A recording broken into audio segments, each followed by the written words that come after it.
ओम गंग गणपति नमः। आज बुधवार का दिन है प्रस्ताव। तो आज सुनिए बुधवार की पौराणिक कथा। साथ में सुनेंगे धन समृद्धि प्रदान करने वाली, बरकत देने वाली माता अन्नपूर्णा की कथा। तो इन सभी कथाओं को श्रद्धा और भक्ति के साथ आप पूरा अवश्य सुनिएगा। प्रेम से बोलिए गणेश जी महाराज की जय हो। बहुत समय पहले की बात है, गांव में एक भाई बहन रहते थे। भाई बहुत गरीब था पर उसकी बहन पैसे वाली थी। जब बहन के ननद का विवाह था तब बहन ने ना तो अपने भाई को विवाह में आने का निमंत्रण दिया और ना ही कोई चिट्ठी भेजी। भाई को बाहर वालों से पता चला कि उसकी बहन के ननद का विवाह है। भाई ने अपने गांव वालों को बताया। तब गांव वालों ने अपनी बहन से चुनरी बिछिया और साड़ी जैसा जिनसे बन पड़ा कन्या के लिए दिया। भाई सारा सामान लेकर बहन के गांव पहुंचा। बहन के घर जाने पर बहन की देवरानी बोली, भाभी जी आपके भाई आए हैं। तो बहन ने पूछा कैसे आए हैं और क्या पहना है। तब देवरानी ने कहा पैदल आए हैं, फटी पगड़ी फटी धोती पहने हैं। तो बहन बोली मेरे ससुर हवेली के सामने दुकान में बैठे हैं, मुझे शर्म आती है। भाई को बोलो पीछे के दरवाजे से। भाई के आते ही बहन ने भाई को एक कमरे में बंद कर बाहर से ताला लगा दिया। एक तरफ लड़की का विवाह हो रहा था, गाजे बाजे बज रहे थे, अतिथियों को भोजन कराया जा रहा था और दूसरी तरफ भाई को कोई भी पानी तक पूछने वाला नहीं था। तभी भांजे की बहू को दया आई और उसने दरवाज़ा खोल दिया। दरवाज़ा खुलते ही भाई वहाँ से भागा।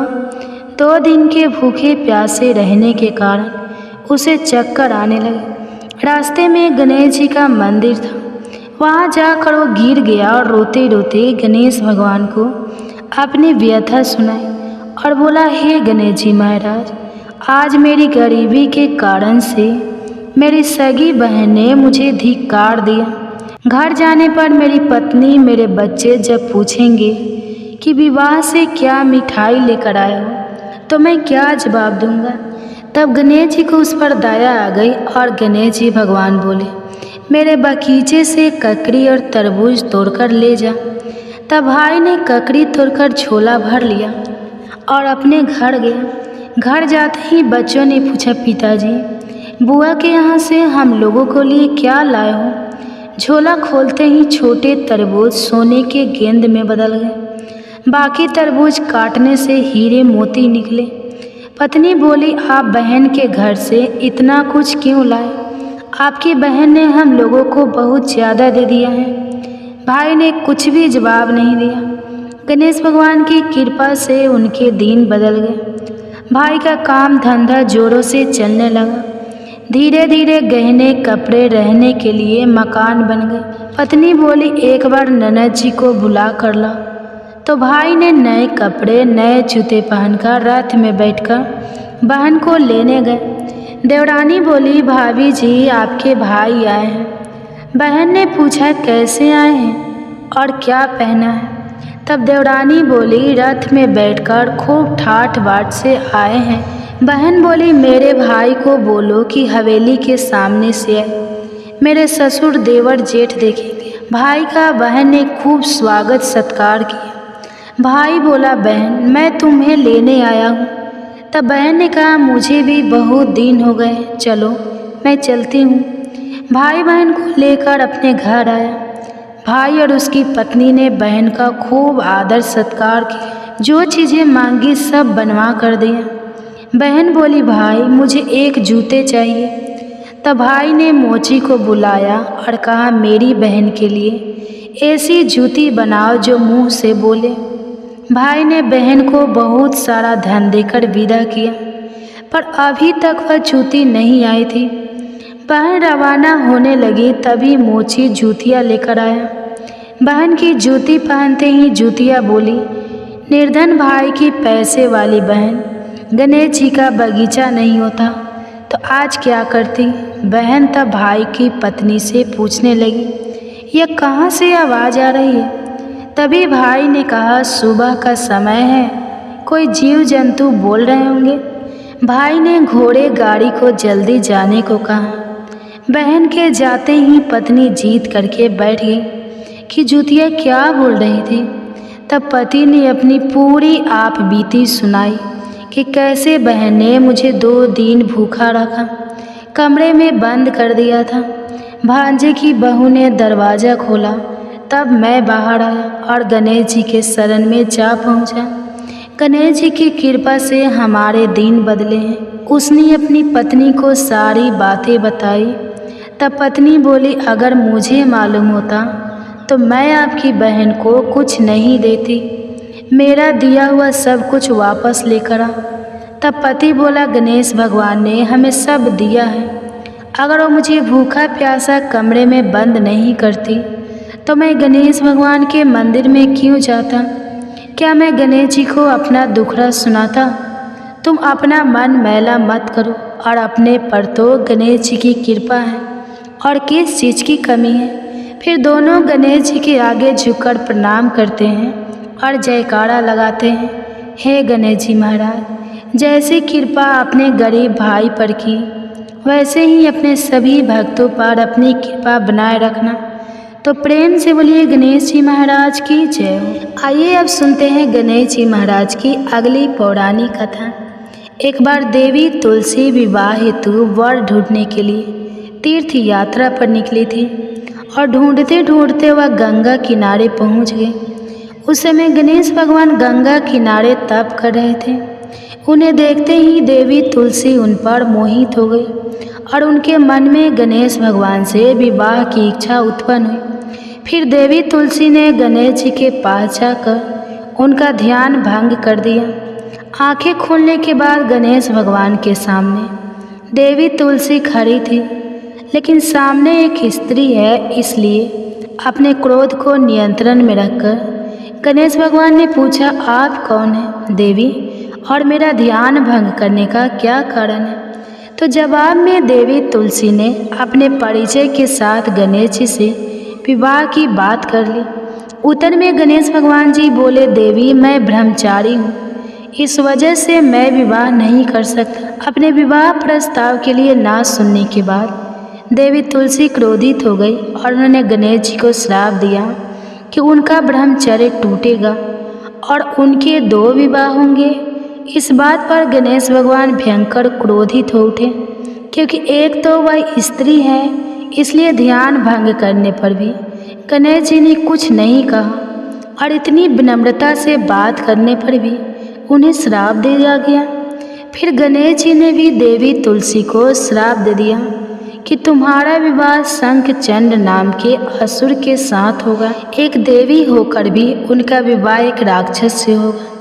यह जानकर देवी तुलसी विचलित हो गई और विनायक जी से इस कठोर श्राप से मुक्ति दिलाने की क्षमा याचना करने लगे। फिर गणेश जी को तुलसी देवी पर दया आ गई। वे बोले कि मेरा श्राप तो बदल नहीं सकता, वह तो सच होकर ही रहेगा, लेकिन अगले जन्म में तुम एक पेड़ बनोगी और भगवान महाविष्णु जी को अत्यंत प्रिय होंगी। उनकी पूजा में भी तुम्हारा एक महत्वपूर्ण स्थान होगा और कलयुग के इंसानों को तुम मोक्ष का मार्ग दिखाओगी। लेकिन तुमने मेरा तप भंग किया है और मुझे ब्रह्मचारी होकर भी 2 विवाह का श्राप भी दिया है, इसलिए मेरी किसी भी प्रकार की पूजा में तुम निषिद्ध रहोगी। इस प्रकार देवी तुलसी गणेश भगवान की पूजा में निषिद्ध हो गई। तो प्रेम से बोलिए गणेश भगवान की जय। आइए सुनते हैं गणेश जी के विवाह की कथा। भगवान गणेश का मुख हाथी का है और एक दांत भी टूटा हुआ है। इन्हीं 2 कारणों की वजह से उनका विवाह नहीं हो पा रहा था। इस बात से गणेश जी महाराज अक्सर नाराज रहा करते थे। एक दिन एक देवता के आग्रह पर विनायक जी उसके विवाह में अपनी उपस्थिति दर्शाने गए। विवाह स्थल पर पहुंचने के बाद कुछ देवताओं ने मिलकर गणेश भगवान का समय पर विवाह ना होने के कारण उपहास किया, जिससे गणेश जी बहुत ही अधिक नाराज हो गए। उसी दिन उन्होंने ठान लिया कि जब तक मेरा विवाह नहीं होगा तब तक मैं किसी भी देवता का विवाह नहीं होने दूंगा। गणेश भगवान के पास विवाह और अन्य संदेश लाने का काम उनके प्रिय वाहन मूषक राज करते थे। अब मूषक राज जब भी किसी देवता के विवाह का समाचार लाते, तब गणेश जी उसे आदेश देते और मूषक राज अपनी सेना के साथ जाकर उस विवाह के मंडप को गिराकर तहस नहस कर देते और बरातियों को भी भगा देते। इस तरह गणेश जी और मूषक राज की मिली भगत की वजह से किसी भी देवता का विवाह नहीं हो पा रहा था। गणपति जी के व्यवहार से तंग आकर सभी देवी देवता भगवान शिव और माता पार्वती जी के पास पहुंच गए और इस विराट समस्या का समाधान मांगने लगे। भगवान शिव और माता पार्वती ने कहा कि इसका हल तो आपके केवल ब्रह्मदेव जी के पास ही मिल सकता है, कृपा करके आप ब्रह्मलोक को जाएं। तब माता पार्वती और महादेव जी को प्रणाम करके सभी देवी देवता ब्रह्मा जी के पास प्रकट हुए। देवताओं की समस्या को ठीक से सुनने के बाद ब्रह्मा जी ने अपने योग शक्ति से 2 कन्याओं का निर्माण किया। कन्याओं का नाम था रिद्धि और सिद्धि।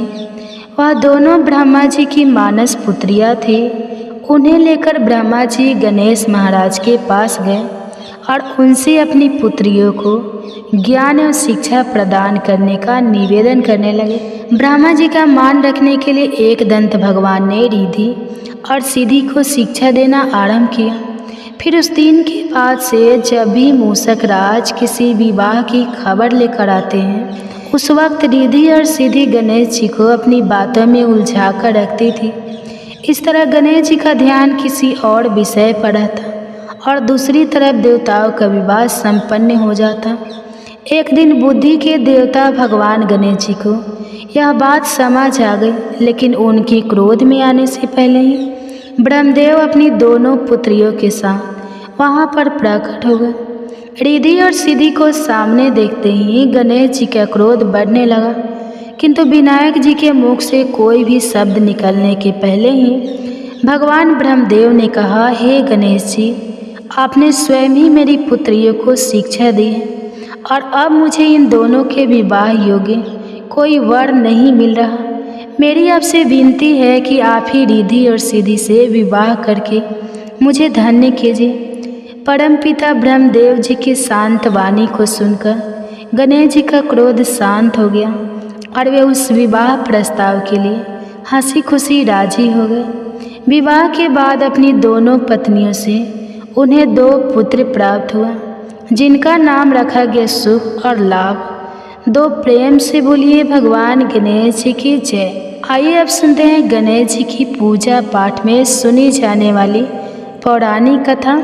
एक गांव में एक सेठ और सेठानी रहते थे।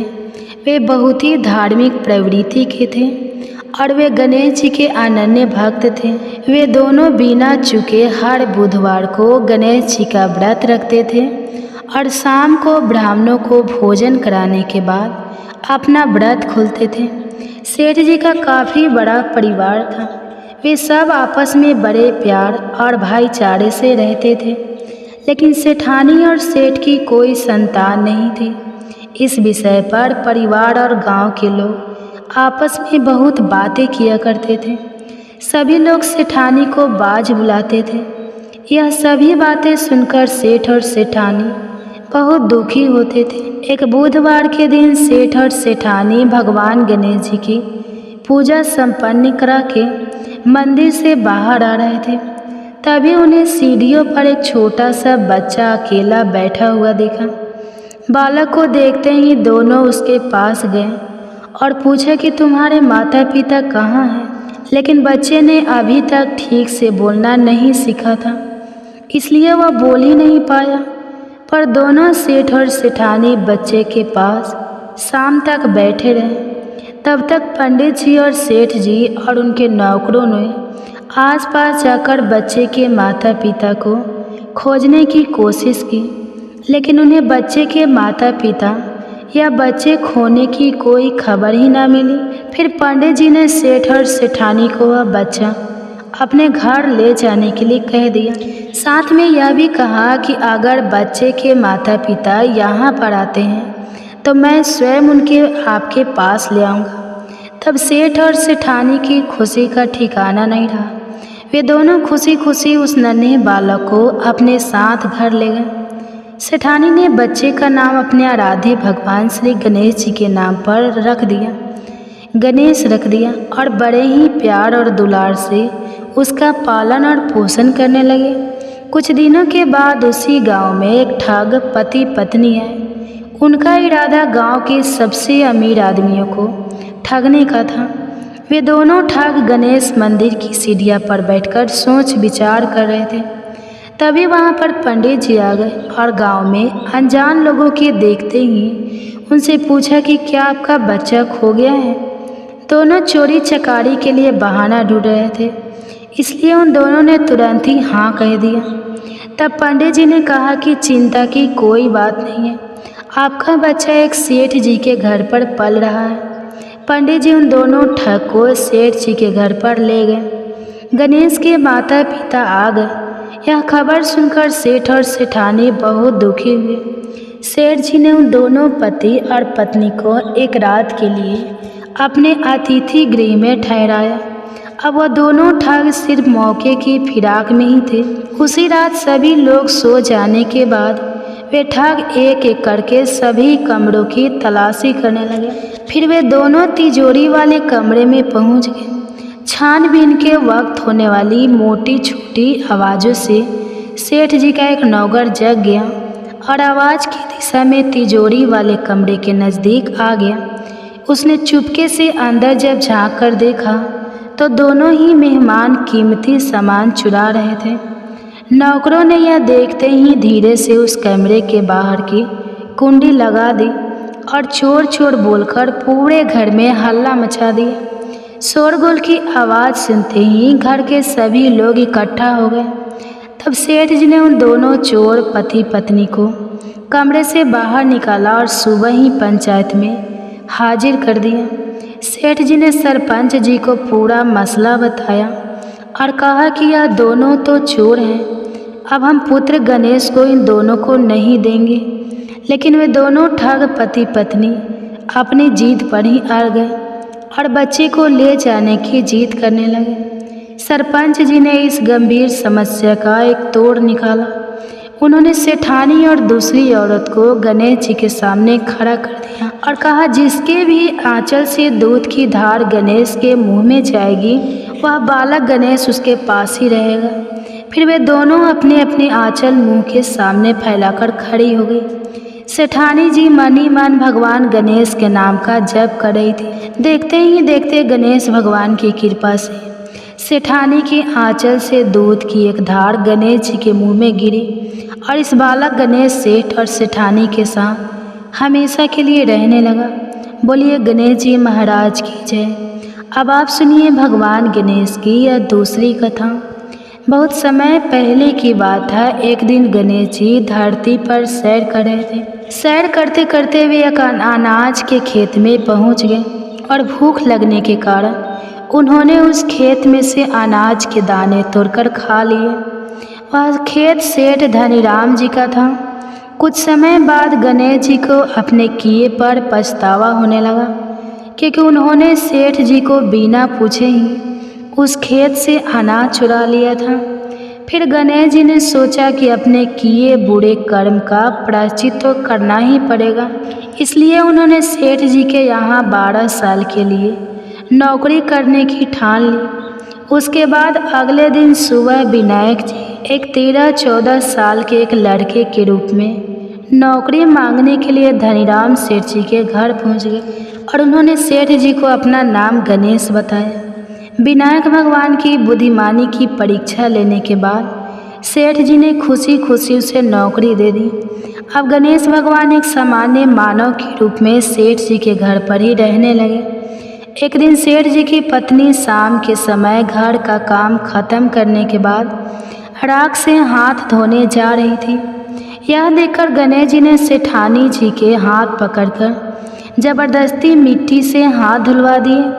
गणेश जी की इस हरकत से सेठानी जी बहुत गुस्सा हुई और उन्होंने सेठ जी के कमरे में जाकर गणेश की शिकायत कर दी। सेठानी की सब बातें सुनने के बाद सेठ धनीराम ने गणेश को बुलाया और इस हरकत का कारण पूछा।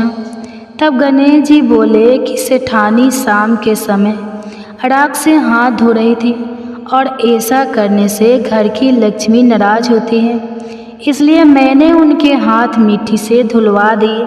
इससे घर पर माता लक्ष्मी की कृपा बनी रहेगी। यह सब सुनकर सेठ जी ने सोचा कि गणेश जी की सोच तो बहुत अच्छी है। इसके कुछ दिनों के बाद कुंभ मेले का शुभ अवसर आया। तब सेठ जी ने गणेश को बुलाया और कहा कि सेठानी जी को कुंभ मेले में स्नान कराला। तब सेठानी और गणेश स्नान के लिए मेले में पहुँचे। वहाँ पहुँचने के बाद सेठानी जी नदी के किनारे बैठकर नहाने लगी। उन्हें ऐसा करते देखकर गणेश दौड़ कर आए और सेठानी जी के दोनों हाथ पकड़कर उन्हें नदी के अंदर लेकर गए। उनसे पानी में डुबकी लगवाई और फिर किनारे पर ले आए। अब गणेश जी इस हरकत से तो सेठानी को बहुत गुस्सा आया। सेठानी जी घर आते आते पूरे रास्ते गणेश को ताने मारने लगी, लेकिन गणेश भगवान सब कुछ शांति से सुन रहे थे। घर आते ही सेठानी ने सेठ जी के पास फिर से खड़े होकर शिकायत की। तब सेठ जी ने फिर से गणेश को बुलाया और पूछा कि तुमने ऐसा क्यों किया। गणेश जी बोले, सेठ जी, सेठानी जी नदी के किनारे बैठकर गंदे पानी से नहा रही थी, तो मैंने उन्हें नदी में ले जाकर साफ पानी में डुबकी लगवाई। ऐसा करने से उन्हें अगले जन्म में बहुत बड़ा राजपाट और वैभव मिलेगा। सेठ जी ने सोचा कि गणेश के विचार तो बहुत अच्छे हैं, मेरे परिवार का भला सोचता है। कुछ दिनों के बाद सेठ जी के घर पर पूजा थी। पंडित जी आने के बाद में सेठ जी ने गणेश से कहा, जाओ और सेठानी को बुला कर ला। सेठ जी की आज्ञा के अनुसार गणेश जी सेठानी को बुलाने गए। उस वक्त सेठानी काली चुनरी ओढ़कर कमरे से बाहर आ रही थी। वह देखते ही गणेश जी वह काली चुनरी उतार कर फाड़ दी और कहा कि पूजा के लिए लाल रंग की चुनरी ओढ़ कर आओ। अब सेठानी जी गणेश जी पर बहुत नाराज हुई और उन पर चिल्लाने लगी। इस आवाज़ को सुनकर सेठ जी वहाँ पर भागते हुए आए और पूछा कि क्या हुआ। तब सेठानी ने बोला कि गणेश जी ने मेरी चुनरी फाड़ दी। फिर सेठ जी ने भी गणेश को बहुत डांटा। जवाब में गणेश जी ने कहा कि सेठ की पूजा में कभी भी काला वस्त्र नहीं पहनते, इससे शुभ काम सफल नहीं होते, इसलिए मैंने ऐसा किया। सेठ जी ने सोचा कि गणेश तो बहुत समझदार है। इसी तरह लीला रचाते हुए उसी घर में गणेश जी के 12 साल बीत गए। फिर एक दिन सेठ जी ने नया कारोबार शुरू करने से पहले घर में पूजा रखी थी। पूजा करते करते सेठ जी को याद आया कि पूजा की सामग्री में गणेश भगवान की मूर्ति तो है ही नहीं। तब उन्होंने अपने नौकर गणेश को पूजा घर से भगवान विनायक जी की मूर्ति लाने के लिए कहा। तब गणेश बोला कि मुझे ही मूर्ति समझकर आप पूजा में विराजमान कीजिए, आपके सारे शुभ काम सफल हो जाएंगे। इस बात को सुनकर सेठ जी को गुस्सा आया और वे बोले, गणेश, तुम अब तक सेठानी से मजाक करते थे, अब मुझसे भी करने लगे हो। तब उत्तर में गणेश जी ने मुस्कुराते हुए सेठ जी से कहा कि मैं मजाक नहीं कर रहा, मैं सत्य कह रहा हूँ। इतना कहने के बाद नौकर गणेश ने अपना असली भगवान स्वरूप धारण कर लिया। साक्षात भगवान श्री गणेश को सामने देखते ही सेठ और सेठानी उनके चरणों में लीन हो गए और उन्होंने अपनी पूजा संपन्न की। इसके बाद गणेश जी देखते ही देखते अंतर्ध्यान हो गए। बाद में सेठ और सेठानी को बहुत पछतावा होने लगा कि स्वयं भगवान हमारे घर नौकरी कर रहे थे और हमने उनके साथ कितना बुरा व्यवहार किया, उनसे बहुत सारा काम कराया। यह सोच सोचकर दोनों दुखी रहने लगे। फिर उसी रात सेठ और सेठानी के सपने में भगवान गणेश प्रकट हुए और उन्हें समझाया कि मैंने 12 साल पहले तुम्हारे खेत से अनाज के दाने बिना पूछे तोड़ लिए थे और उसी कर्म का दोष दूर करने के लिए मैं 12 साल से तुम्हारे घर नौकरी किया। धनीराम सेठ जी के जीवन की काया पलट हो गई। गणेश जी जैसी माया अपने धनीराम सेठ जी पर की, वैसी ही माया इस कहानी को पढ़ने वाले, सुनने वाले हर एक व्यक्ति पर करना। कथा अधूरी हो तो इसे पूरी करना, और हमसे कोई गलती हुई हो तो उसे क्षमा करना। प्रेम से बोलिए भगवान गणपति जी की जय। आइए अब सुनते हैं धन समृद्धि प्रदान करने वाली, घर में बरकत लाने वाली माता अन्नपूर्णा की बड़ी ही दुर्लभ कथा। इस कथा को श्रद्धा और भक्ति के साथ पूरा अवश्य सुनिएगा। पौराणिक कथा के अनुसार एक समय की बात है, काशी निवासी धनंजय की पत्नी का नाम सुलक्षणा था। उसे अन्य सब सुख प्राप्त थे, केवल निर्धनता ही उसके दुख का कारण था। यह दुख उसे हर समय सताता रहता था। एक दिन सुलक्षणा अपने पति से बोली, स्वामी आप कुछ उद्यम करो तो काम चले, इस प्रकार कब तक काम चलेगा। सुलक्षणा की बात धनंजय के मन में बैठ गई और वह उसी दिन विश्वनाथ शंकर जी को प्रसन्न करने के लिए बैठ गया और कहने लगा, हे देवाधिदेव विश्वेश्वर, मुझे पूजा पाठ कुछ नहीं आता, केवल तुम्हारे भरोसे बैठा हूँ। इतनी विनती करके वह 2-3 दिन तक भूखा प्यासा ही बैठा रहा। यह देखकर भगवान शंकर ने उसके कान में अन्नपूर्णा 3 बार कहा। यह कौन क्या कह गया, इसी सोच में धनंजय रह गया कि मंदिर में आते ब्राह्मणों को देखकर वह पूछने लगा, पंडित जी अन्नपूर्णा कौन है। तब ब्राह्मणों ने उसे कहा कि तूने अन्न छोड़ दिया है, सो तू अन्न की ही बात करता है, जा घर जाकर अन्न ग्रहण कर। धनंजय घर गया और अपनी पत्नी से सारी बात कही तो वो बोली, आप चिंता मत करो, स्वयं शंकर जी ने इस मंत्र को दिया है, वे स्वयं ही इस मंत्र का खुलासा करेंगे, आप फिर जाकर उनकी आराधना करो। धनंजय फिर से जैसा का तैसा पूजा में बैठ गया। रात्रि में शंकर जी ने उसे आज्ञा दी और कहा कि तू पूर्व दिशा में चला जा, वह अन्नपूर्णा का नाम जपते हुए और रास्ते में फल खाते हुए रानों का पानी पीता जाता। और इस प्रकार कितने ही दिनों तक धनंजय चलता गया। वहाँ उसे चांदी से चमकती वन की शोभा देखने में आई और उसे सुंदर सरोवर भी देखा। उसके किनारे कितनी ही अप्सराएं आई, झुंड बनाए बैठी थी। एक कथा कहती थी और सब माँ अन्नपूर्णा इस प्रकार बार बार नाम जपती थी। यह अगहन मास की उजाली रात्रि थी और आज से ही व्रत का आरंभ था। जिस शब्द की खोज में धनंजय निकला था वह उसे वहाँ सुनने को मिला। धनंजय ने उन देवियों के पास जाकर पूछा कि हे देवियों, आप यह क्या करती हो।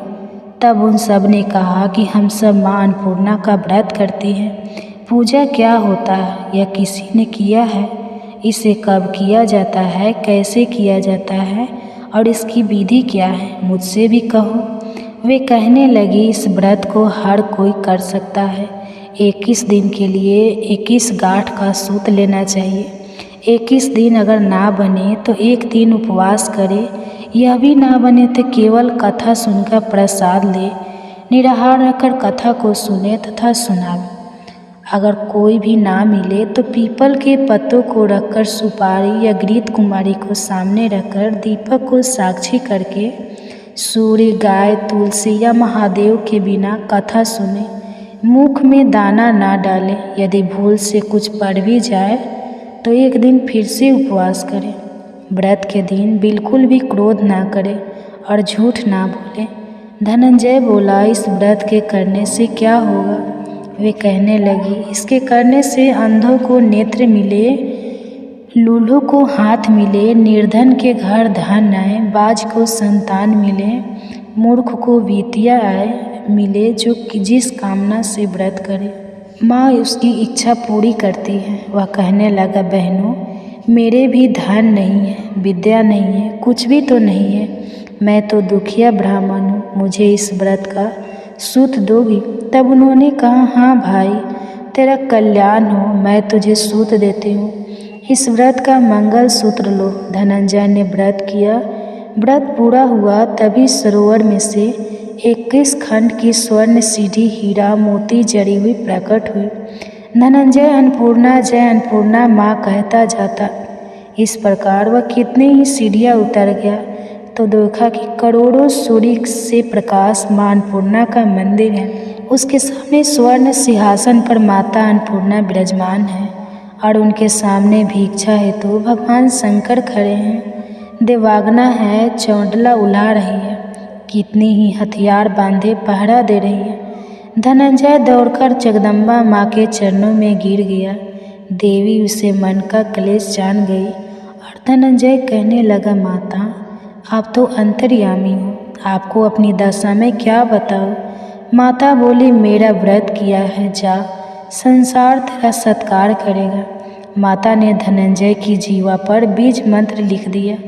अब उसके रोम रोम में विद्या प्रकट हो गई। माँ का वरदान लेकर धनंजय घर आया। सुलक्षणा से सभी बातें कही।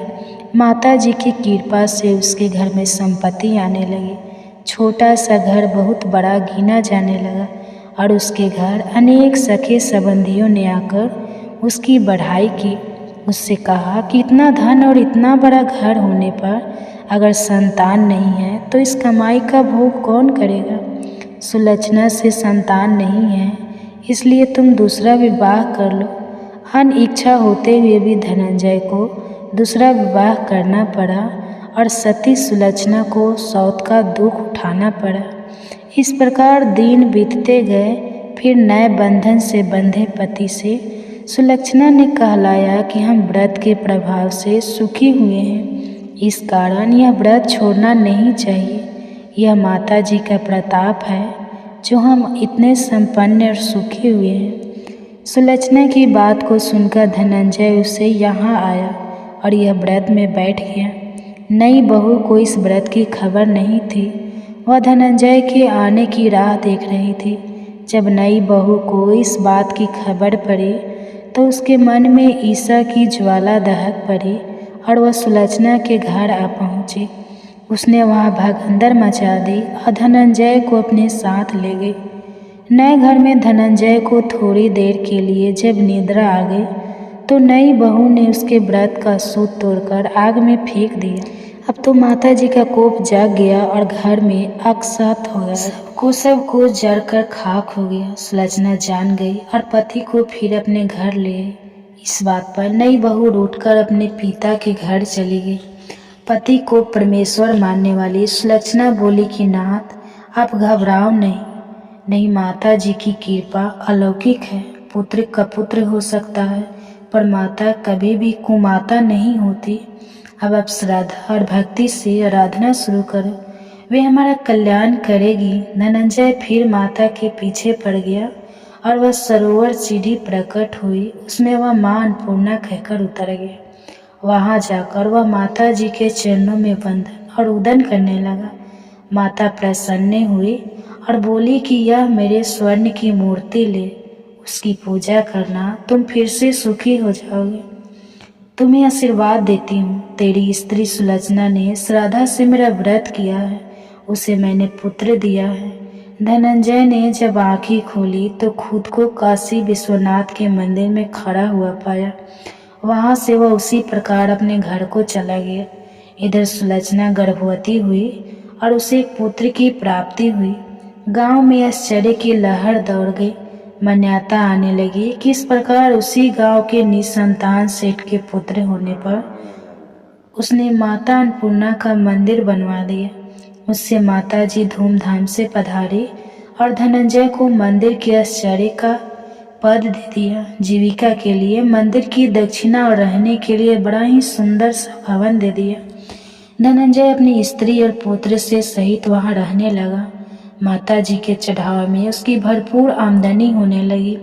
उधर नई बहू के पिता के घर डाका पड़ गया और उनका सब कुछ लूट गया। वे भीख मांगकर पेट भरने लगे। जब सुलक्षणा को इस बात का पता लगा तो उसने उन्हें बुलवा भेजा। फिर सुलक्षणा ने उनको एक अलग घर में रख लिया और उनके अन्न और वस्त्र का प्रबंध भी कर दिया। धनंजय, सुलक्षणा और उसका पुत्र माता जी की कृपा से आनंद से रहने लगे। माता जी ने जैसे उनके भंडार भरे वैसे ही सबके भंडार भरे। तो प्रेम से बोलिए माँ अन्नपूर्णा की जय। अब आइए सुनते हैं धन समृद्धि प्रदान करने वाली, घर में बरकत लाने वाली माता लक्ष्मी की बड़ी ही पावन कथा। तो प्रेम से बोलिए गणेश भगवान की जय। आइए अब सुनते हैं माँ लक्ष्मी जी की कथा। इस कथा को सुनने से घर में धन वैभव की प्राप्ति होती है और सुख सौभाग्य बना रहता है। तो प्रेम से बोलिए माँ महालक्ष्मी जी की जय। एक समय की बात है, भद्रसव नाम के एक राजा थे। वे बड़े ही पराक्रमी राजा। उनकी पत्नी का नाम सूरज चंद्रिका था। रानी देखने में बहुत ही सुंदर और सुलक्षण थी तथा पतिव्रता नारी थी। उन दोनों को 7 पुत्र तथा उसके बाद में एक कन्या का वरदान मिला था। तो वरदान के अनुसार उन्हें पहले 7 पुत्रों की प्राप्ति हुई, उसके बाद एक कन्या ने जन्म लिया। तो राजा और रानी ने अपनी बेटी का नाम श्याम बाला रखा। एक समय की बात है कि माँ लक्ष्मी जी के मन में आया कि मैं महल में जाकर राजा के राजप्रसाद में रहूं। इसके राजा को दुगुनी धन दौलत की प्राप्ति होगी और वह इस धन दौलत से अपनी प्रजा को और भी अधिक सुख दे पाएगा। अगर गरीब के घर में रहूंगी तो वह तो स्वार्थी की तरह केवल अपने ऊपर ही खर्च करेगा। तो यह सोच के श्री महालक्ष्मी जी ने बूढ़ी ब्राह्मण स्त्री का रूप धारण किया और हाथ में लाठी लेकर लाठी के सहारे धीरे धीरे रानी के महल के द्वार तक पहुंच गई। उन्होंने बूढ़ी औरत का रूप धारण किया था, फिर भी उनके चेहरे पर देवी का तेज था। उन्हें देखते ही एक दासी सामने आई और पूछने लगी कि आपका नाम क्या है, कौन से गांव से आई है, क्या काम करती है, आपका धर्म क्या है। तो वृद्ध ब्राह्मण का रूप धारी लक्ष्मी माता ने कहा कि बेटी मेरा नाम कमला है, मेरे पति का नाम भुवनेश्वर है, हम द्वारिका में रहते हैं। तुम्हारी रानी पिछले जन्म में एक वैश्य की पत्नी थी। वह वैश्य गरीब था। दरिद्रता के कारण इनके घर में रोजाना झगड़े होते थे। उसका पति उसे रोज मारता था। इन्हीं बातों से तंग आकर वह घर छोड़कर चली गई और वन में खाली पेट भटकने लगी। मुझे इसकी दुर्दशा पर दया आ गई और मैंने उसे सुख संपत्ति देने वाली श्री महालक्ष्मी जी की कथा सुनाई थी।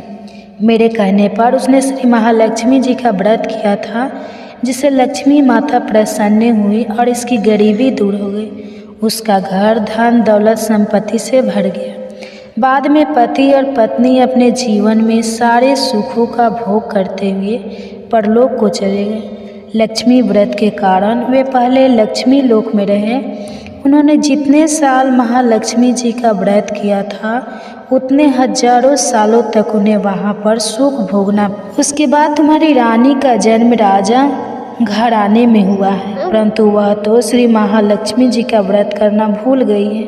उसे मैं याद दिलाने आई हूँ। तो बूढ़िया माई की बात सुनकर दासी ने उन्हें प्रणाम किया तथा श्री महालक्ष्मी का व्रत किस तरह किया जाता है इसके बारे में पूछा। तो महालक्ष्मी जी ने दासी को पूजा की विधि और व्रत की महिमा बताई। इसके बाद वह दासी माता को प्रणाम करके रानी को यह बताने के लिए अंदर चली गई। लेकिन राज वैभव में रहते हुए रानी को अपने ऐश्वर्य का बहुत घमंड था। संपत्ति तथा अधिकार की वजह से वह उन्मत्त हो गई थी। दासी द्वारा बताई गई बुढ़िया की बातें सुनकर वह आग बबूला हो गई और भागकर राजा द्वार पर आई और बुढ़िया के रूप में आई श्री महालक्ष्मी जी पर क्रोध के मारे न जाने कौन कौन से शब्द कहने लगी। रानी को पता नहीं था कि बुढ़िया के रूप में माँ महालक्ष्मी स्वयं आई है। रानी के इस तरह से रूख बर्ताव को देखकर और अपने अनादर को देखकर माता ने वहाँ ठहरना उचित नहीं समझा। वह सोचने लगी कि इसे तो अपने आप पर बहुत ही घमंड है, मुझे यहाँ से चलना चाहिए। तो वह बुढ़िया के रूप में आई लक्ष्मी माता अपनी लाठी के सहारे धीरे धीरे महल से बाहर निकल गई और जंगल की तरफ जाने लगी। तो गांव के रास्ते में उन्हें राजकुमारी श्याम बाला मिल गई। तो श्याम बाला ने बूढ़ी औरत को देखते ही कहा कि माँ जी राम राम, आपको पहले कभी नहीं देखा, कहाँ से आई हो और कहाँ जा रही हो। तो माता लक्ष्मी कहने लगी कि बेटा मैं तो तुम्हारे माँ से मिलने आई थी, उसे उसके पिछले जन्म के बारे में बताने के लिए। तो उसने तो मुझ पर क्रोध किया और मेरा अनादर किया। मैं तो सिर्फ उसे माता लक्ष्मी का व्रत करने के लिए बोली। यह सुनते ही श्यामबाला ने अपनी ओर से माता महालक्ष्मी से माफ़ी मांगी और कहा कि माँ जी, आप मुझे व्रत की विधि बता दो तो मैं आपके बताए अनुसार व्रत जरूर करूँगी। इस पर माता रानी को उस पर दया आ गई। उन्होंने श्यामबाला को श्री महालक्ष्मी जी के व्रत के बारे में बताया। श्यामबाला ने पूरी श्रद्धा से माँ लक्ष्मी का व्रत रखा। व्रत के फल के प्रभाव से राजा सिद्धेश्वर के सुपुत्र मालाधर से उसका विवाह हो गया। वह धन दौलत ऐश्वर्य वैभव से माला माल होकर और पति के साथ ससुराल में आनंद से रहने लगी। इधर रानी पर महालक्ष्मी जी का प्रकोप हुआ। प्रकोप के कारण राजा भद्रसवा का राज्य और सारा कारोबार नष्ट हो गया। ऐसी हालत में एक दिन राजा ने रानी से निवेदन किया कि हमारा दामाद इतना बड़ा राजा है, इतना धनवान और ऐश्वर्यशाली है, क्यों न उसके पास जाए, उसे अपना हाल बताए तो वह हमारी मदद जरूर करेंगे। रानी की बात सुनकर राजा ने कहा कि तुम यहीं पर रुको, मैं बेटी और दामाद के पास जाकर आता हूँ। यह कहकर राजा भद्रसवा अपने दामाद के पास जाने के लिए रवाना हो गए। उसके राज्य में पहुंचकर एक तालाब के किनारे थोड़ी देर विश्राम करने के लिए ठहर गए। उसी तालाब से पानी लेने आने जाने वाली दासियां ने उन्हें देखा तो उन्होंने बड़ी ही विनम्रतापूर्वक पूछा कि आप कौन हैं। तो उन्हें मालूम हुआ कि वो तो रानी श्यामबाला के पिता हैं। वे दौड़ते हुए रानी श्यामबाला के पास गई और सारी बात बताई। तो रानी ने दासी के हाथ राज परिधान भोजन बड़े ठाठ से स्वागत और आदर सत्कार करके अपने पिताजी को बुलाया और खूब खातिरदारी की। 2-4 दिन रुकने के बाद में जब राजा भद्रसवा लौटने लगी तो उनकी बेटी ने सोने की मोहरों से भरा हुआ घड़ा दिया। जब राजा भद्रसवा पर लौट आया तो उन्हें देखकर रानी सूरज चंद्रिका बहुत ही खुश हुई कि फटे पुराने कपड़े पहनकर गए थे और राजा के परिधान में वापस आए हैं तो बेटी ने खूब सारा धन दिया होगा। फिर राजा ने वह घड़ा अपनी पत्नी सूरज चंद्रिका को दे दिया। जैसे ही उसने घड़े को खोला तो वह कहने लगी कि हाय राम, हे भगवान, इस घड़े में तो कोयले भरे हुए हैं, पर यह तो सब महालक्ष्मी जी के प्रकोप से हुआ था। रानी को बहुत गुस्सा आया। वह सोचने लगी कि मेरी बेटी को धन का घमंड हो गया है और उसने हमारा अपमान किया है। इस बार वह स्वयं अपनी कन्या के पास गई। उस दिन श्यामबाला ने माँ लक्ष्मी का व्रत रखा था। अपनी माँ को आया देखकर वह बहुत खुश हुई और अपनी माँ से भी महालक्ष्मी का व्रत करवाया। व्रत और पूजा पाठ करने के बाद में रानी अपने घर आ गई। व्रत रखने से रानी को बड़ा ही सुकून महसूस हुआ। रानी भी नियम से लक्ष्मी माता के व्रत को रखने लगी। तो महालक्ष्मी के व्रत को रखने से उसे फिर से राजपाट धन दौलत ऐश्वर्य प्राप्त हुआ। वह सुख शांति और आनंद में जीवन बिताने लगी। कुछ दिनों के बाद में राजकन्या श्यामबाला अपने पिता के घर आई तो उसे घर आया देखकर सूरज चंद्रिका को पुरानी बातें याद आ गई। वह सोचने लगी कि बेटी तो जरूर है, पर इसने अपने पिताजी को कोयले से भरा हुआ घड़ा दिया था। बुरे वक्त में हमारे काम नहीं आया। आज भगवान की कृपा से मेरे तो खूब धन धाने हैं। इस तरह पुरानी बातों को याद करती हुई सूरज चंद्रिका ने अपनी बेटी के घर आने पर कोई खुशी जाहिर नहीं की। श्यामबाला को अपने पिता के घर पर कोई मान सम्मान भी नहीं मिला, बल्कि उसका अनादर हुआ। उसने इस बात का बुरा नहीं माना। वह कुछ दिन मायके में रही और फिर ससुराल के लिए जाने लगी तो उसकी माँ ने उसे कुछ नहीं दिया। उसने वहाँ से थोड़ा सा नमक लिया और अपने पल्लू में बांध लिया और वह अपने ससुराल को लौटे। श्यामबाला को आया देखकर उसके पति ने पूछा कि श्यामबाला, मायके जाकर आई हो, क्या लेकर आई है? तो उसने जवाब दिया कि मैं तो वहाँ बहुत सारे धन लाई हूँ। तो पति ने पूछा कि इसका मतलब क्या है? तो श्यामबाला ने कहा कि थोड़ा धीरज रखो, सब कुछ मालूम हो जाएगा। उस दिन श्यामबाला ने सारा भोजन बनाया तो उसमें नमक नहीं डाला और अपने पति को भोजन परोस दिया। पति ने जब भोजन चखा तो सारा खाना बिना नमक की था। उसमें कोई भी स्वाद नहीं था। तो उसने श्याम बाला से कहा कि आज तुमने ऐसा कैसा भोजन बनाया, इसमें तो कोई भी स्वाद नहीं है। तो अपने पति की बात सुनकर श्याम बाला ने अपनी चुनरी के पल्ले के लगाई हुई गांठ खोलकर उसमें से नमक डाल दिया, जिससे सारा भोजन स्वादिष्ट हो गया। अब उसके पति ने कहा कि भोजन अब स्वादिष्ट हो गया है, आपने बिना नमक के भोजन क्यों बनाया? तो श्याम बाला बोली कि स्वामी, यही है मायके से लाया हुआ सारा। श्याम बाला कितना कहते ही उसके पति को सारी बात समझ में आ गई। फिर दोनों हंसने लगे और साथ साथ भोजन करने लगे। हे लक्ष्मी माता, जैसे अपने श्याम बाला को धन धान्य दिया, वैसे हमें भी देना। सुख सौभाग्य का वास करना, अन्न धन के भंडार भरना। जो भी आपकी इस कथा को सुने या सुनाए, उसकी सभी मनोकामनाएं पूरी करना। तो बोलिए माँ लक्ष्मी जी की जय। आप